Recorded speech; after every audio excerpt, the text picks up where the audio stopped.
BCY party ఆధ్వర్యంలో April 11వ తేదీ బోడే రామచంద్ర యాదవ్ ఆమరణ నిరాహార దీక్ష చేపట్టబోతున్నారు. ఆయనకు మద్దతుగా నేటి నుంచి నెల్లూరు జిల్లాలో కలెక్టరేట్ ఎదురుగా 4 రోజుల పాటు బీసీవై జిల్లా పార్టీ ఆధ్వర్యంలో అన్ని బీసీ సంఘాలు, బీసీ ఉద్యోగ సంఘాలు, కుల సంఘాలు అన్ని వర్గాల మద్దతుతో రిలే నిరాహార దీక్షలు చేపట్టారు. ఈ సందర్భంగా బీసీవై పార్టీ జిల్లా కన్వీనర్ బుధవారపు బాలాజీ మాట్లాడుతూ బీసీ 5 డిమాండ్ల సాధన కోసం బీసీవై పార్టీ జాతీయ అధ్యక్షులు బోడే రామచంద్ర యాదవ్ ఈ నెల 11వ తేదీ పూలే జయంతి రోజున బీసీ పార్టీ కేంద్ర కార్యాలయం మంగళగిరిలో ఆమరణ నిరాహార దీక్ష చేపట్టబోతున్నారని తెలిపారు.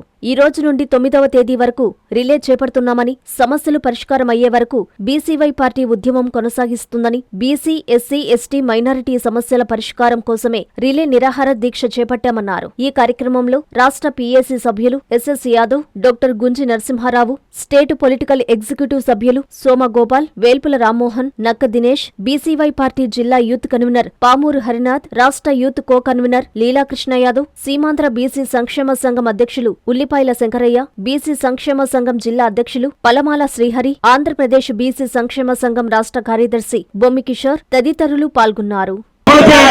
రామచంద్ర యాదవ్ గారు ప్రవేశపెట్టిన బీసీ డిమాండ్ ప్రభుత్వం వెంటనే ఐక్యత, ఐక్యత, రామచంద్ర యాదవ్ గారి నాయకత్వం.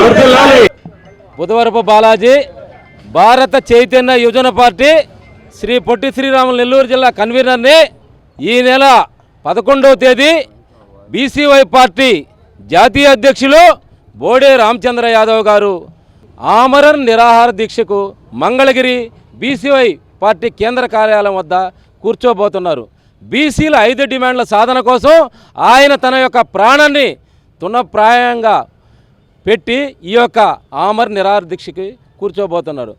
దానికి కొనసాగింపుగా మద్దతుగా ఈరోజు నెల్లూరు జిల్లాలో బీసీవై పార్టీ ఆధ్వర్యంలో అన్ని బీసీ సంఘాలని, ఉద్యోగ సంఘాలని, కుల సంఘాలని, బీసీ, ఎస్సీ, ఎస్టీ, మైనారిటీ, అగ్రవర్ణ పేదలందరినీ కలుపుకొని ఈరోజు ఇక్కడ రిలే నిరాహార దీక్ష చేపట్టడం జరిగింది. ముఖ్యంగా ఫిబ్రవరి 22వ తేదీ జాతీయ అధ్యక్షులు బోడే రామచంద్ర యాదవ్ గారు బీసీ సింహగర్జన అనే ఒక కార్యక్రమాన్ని తీసుకొని ఆ యొక్క కార్యక్రమాన్ని ఆంధ్రప్రదేశ్లో గల్లా అన్ని బీసీ, ఎస్టీ, మైనారిటీస్, అగ్రవర్ణ పేదల కుటుంబాలకు కరపత్రాల ద్వారా తెలియజేసి అందరిని ఆహ్వానించి మంగళగిరిలో లక్షల మందితో బీసీ సింహగర్జన అనే ఒక కార్యక్రమం జరిపాడు. ఆ కార్యక్రమంలో రాష్ట్ర ప్రభుత్వానికి 5 ప్రధాన బీసీ డిమాండ్లు ప్రతిపాదించాడు.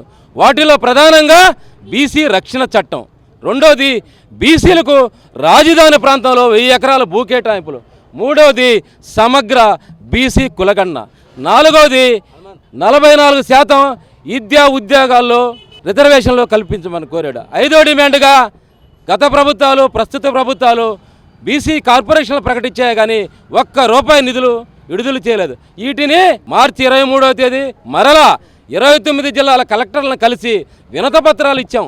అయ్యా, ఈ డిమాండ్ల గురించి ప్రభుత్వం ఒక నిర్ణయం చెప్పిన అయినా ప్రభుత్వంలో ఎటువంటి స్పందన రాలా. మార్చి 31వ తేదీ వరకు ప్రభుత్వానికి గడువిచ్చాడు. ఈ డిమాండ్ల మీద మీరు నిర్ణయాలు చేసి ప్రజలు మేలు కోరే చట్టాలు చేయకపోతే ఏప్రిల్ 11వ తేదీ ఆమరణ నిరాహార దీక్ష కూర్చుంటున్నారు తన ప్రాణాల పరంగా. దీనికోసం ఈ రాష్ట్రంలో ఉండే 3 కోట్ల మంది బీసీలే కాకుండా ఎస్సీలు, ఎస్టీలు, మైనారిటీలు, అగ్రవర్ణ పేదలు సంపూర్ణంగా మద్దతు తెలుపుతున్నారు. దీని మీద ఎటువంటి పరిణామాలు జరిగినా ఈ రాష్ట్ర ప్రభుత్వమే పూర్తి బాధ్యత వహించాలి. లేని పక్షంలో ఈ యొక్క ఉద్యమాన్ని తీవ్రతరం చేస్తామని ఈ సందర్భంగా మీడియా ముఖంగా తెలియజేస్తున్నాం. పలమాల శ్రీహరిరావు, ఆంధ్రప్రదేశ్ రాష్ట్ర బీసీ సంక్షేమ సంఘం నెల్లూరు జిల్లా అధ్యక్షుడిని. మా రాష్ట్ర అధ్యక్షులు కేసన శంకర్రావు గారు బీసీల గురించి దగ్గర 10-15 ఏళ్ల నుంచి పోరాటాలు చేస్తూనే ఉన్నారు. ఈరోజు మన బీసీ పార్టీ ఒకటి పెట్టి బీసీవై పార్టీ అని చెప్పి బోడే రామచంద్రరావు యాదవ్ గారు ఆ పార్టీని స్థాపించడం నిజంగా చాలా మంచి పరిణామము. అందులో ఫస్ట్ టైం ఈరోజు బీసీల గురించి ఈరోజు హంగర్ స్ట్రైక్ చేయడము ఇంకా మంచి పరిణామము. వీటిల్లో ముఖ్యంగా బీసీ కులగణన అనేది మనం ఈరోజు కాదు, లాస్ట్ 10 years నుంచి అడుగుతున్నాము. కానీ సెంట్రల్ గవర్నమెంట్ దానికి యాక్సెప్ట్ చేసింది. కానీ ఓబీసీ కాలం చేర్చలేదు. 33 పాయింట్లలో ఓబీసీ కాలంని ఎందుకు చేర్చలేదో మాకైతే అర్థం కావడం లేదు. ఇది మోస్ట్ ఇంపార్టెంట్. యాక్చువల్గా బీసీలు ఎంత ఉన్నారనే విషయం బయట రావాలి అంటే కంపల్సరీగా ఓబీసీ కాలం చేర్చాల్సిందే. నెక్స్ట్ మళ్ళీ వచ్చి చట్టసభల్లో మనం 33% అడుగుతున్నాము. కానీ బేస్డ్ ఆన్ క్యాలిక్యులేషన్స్, మనకున్న క్యాలిక్యులేషన్స్ ప్రకారంగా 44% ఇవ్వాలని చెప్పి మన బీసీవై పార్టీ రిక్వెస్ట్ చేస్తూ ఉంది.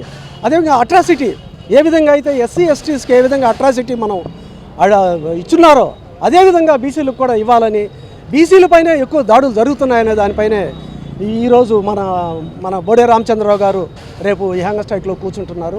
నెక్స్ట్ 1000 acres అలొకేట్ చేయమని చుట్టుపక్కల అమరావతికి, ఎందుకంటే మన అమరావతిని మంచి రాజధానిగా చేస్తూ దానికి బీసీల పాత్ర ఎంతో కొంత ఉంచాలని చెప్పి ఇండస్ట్రీస్ డెవలప్ కావాలి, బీసీలు కూడా ఇండస్ట్రీస్గా డెవలప్ కావాలనే దానిపైన 1000 acres ఇవ్వాలని చెప్పి ఆయన ఈ డిమాండ్ పెట్టడం జరిగింది. రియల్గా బీసీ సంక్షేమ సంఘం అటు ఆర్ కృష్ణ అయితేనేమి, సీమాంధ్ర అధ్యక్షులు అయితేనేమి, బీసీ సంక్షేమ సంఘం కేశన్ శంకర్రావు అయితేనేమి, బీసీలకు సంబంధించిన అందరూ కూడా ఈరోజు మన ఈ బీసీవై పార్టీకి ఫుల్ సపోర్ట్ చేస్తున్నారు.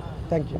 ఎన్ఎల్ హాస్పిటల్స్ అత్యుత్తమ వైద్య సేవలు సామాన్యులకు అందుబాటులో. అపార అనుభవం గల వైద్య నిపుణులు doctor Nagendra Prasad Kulari, managing director, గుండె వ్యాధి వైద్య నిపుణులు గారి ఆధ్వర్యంలో cardiology, neurology, surgical gastroenterology, orthopaedic, ప్రసూతి మరియు గైనకాలజీ, పల్మనాలజీ, జనరల్ మెడిసిన్ మరెన్నో పలు విభాగాల వైద్య సేవలు. అత్యాధునిక ఎక్విప్మెంట్ గల ఐసీయూ, ఆపరేషన్ థియేటర్, క్యాథ్లా, 24/7 ఎమర్జెన్సీ మరియు క్రిటికల్ కేర్, అడ్వాన్స్డ్ మిషనరీ గల ల్యాబ్, సిటీ స్కాన్, ఎక్స్రే మరియు సేవా విభాగం గల వర్కింగ్ స్టాఫ్, అన్ని కంపెనీల హెల్త్ ఇన్సూరెన్స్ సౌకర్యం కలదు. అందరికీ అందుబాటులో అత్యాధునిక వైద్య సేవలు అతి తక్కువ ఖర్చులో.